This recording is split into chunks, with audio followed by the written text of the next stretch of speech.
I'm at the Kentucky Frazier History Museum, so I think this is just a history of Kentucky. But I'm gonna look around here for a little bit. Casket wagon. I used to carry dead soldiers to the graves. It's a drum used on battlefield. Apparently, some of the drummers in the army at the time were as young as 7 years old. Imagine a 7-year-old carrying that around. This is a big rifle. It's called a concussion rifle. Not everything in the Frazier History Museum was about the history of Kentucky. For example, they don't have a whole lot of medieval helmets in Kentucky.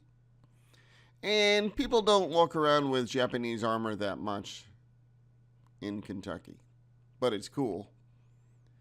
They do have Daniel Boone's family Bible and a book that may have been written by him and a piece of paper with his autograph on it. And there's the man himself. Okay. I am in a photo exhibit now. It shows the work of, I can't remember her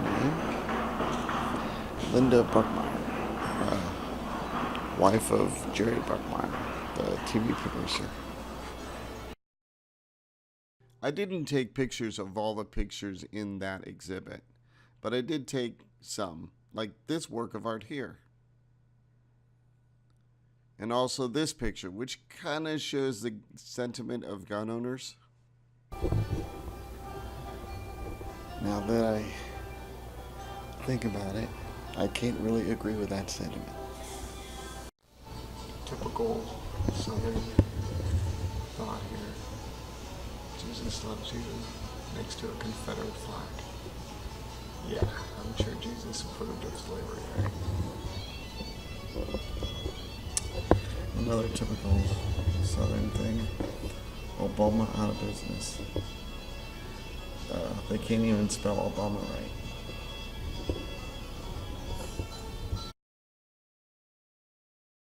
Of course, a large portion of Kentucky's history revolves around the making of bourbon. In the corner of the photo exhibit, there was a casket of bourbon. It didn't have any bourbon in it, and a couple of jugs. And also in a separate case, there was an exhibit of the tools that would be used in making bourbon.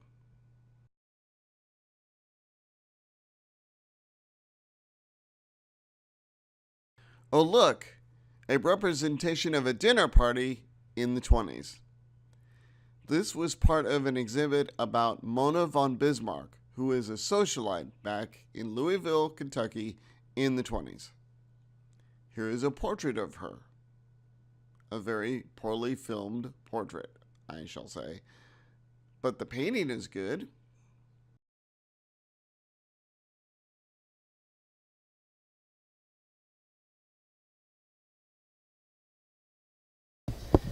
And these are some of her fashions.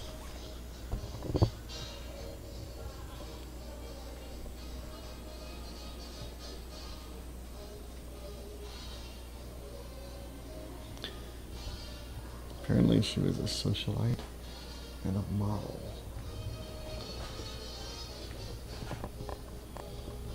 And she didn't have the greatest handwriting, I guess.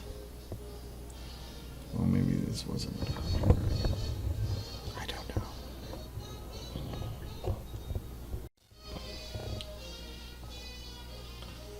This is interesting.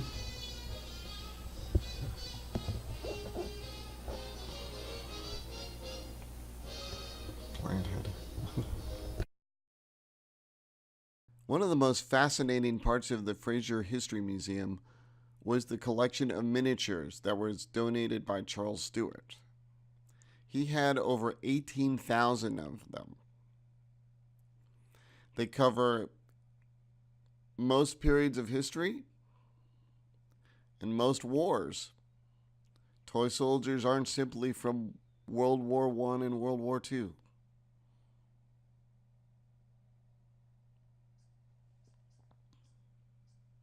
Here's a horse with something coming out of his butt. That must be painful.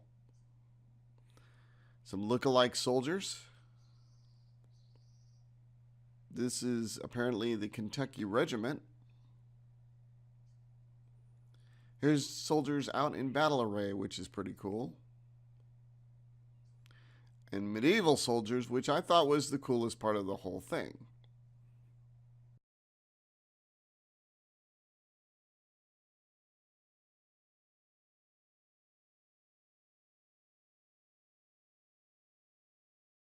Also on display were some castles with battle arrays.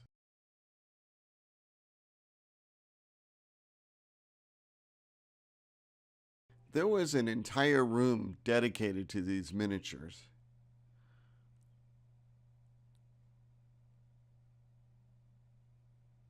Here's a little wind-up submarine. Looks like fun. Fashionistas. I'm wondering what it would have been like to live in the house of Charles Stewart with all of these miniatures. You'd want to get them out and play war with them and stuff like that. I was really fascinated by all the miniatures of the artillery pieces and tanks. This is why this clip is so long, because I took video of this entire case. Of course, I've always been fascinated by artillery for some reason.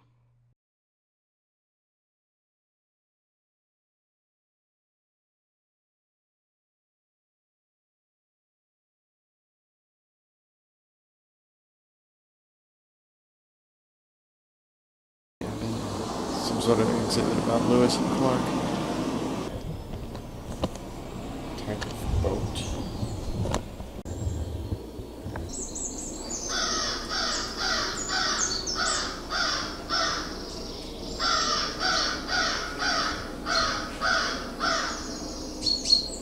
Inside a fort. Inside a room of a fort.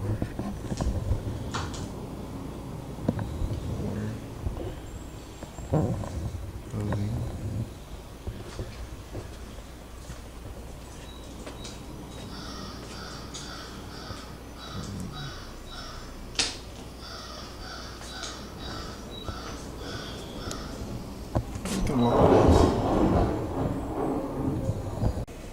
What did the buffalo say when his male heir went off to college? Bye, son. Going here. It's a Indian tent, I guess. This is Sioux tent.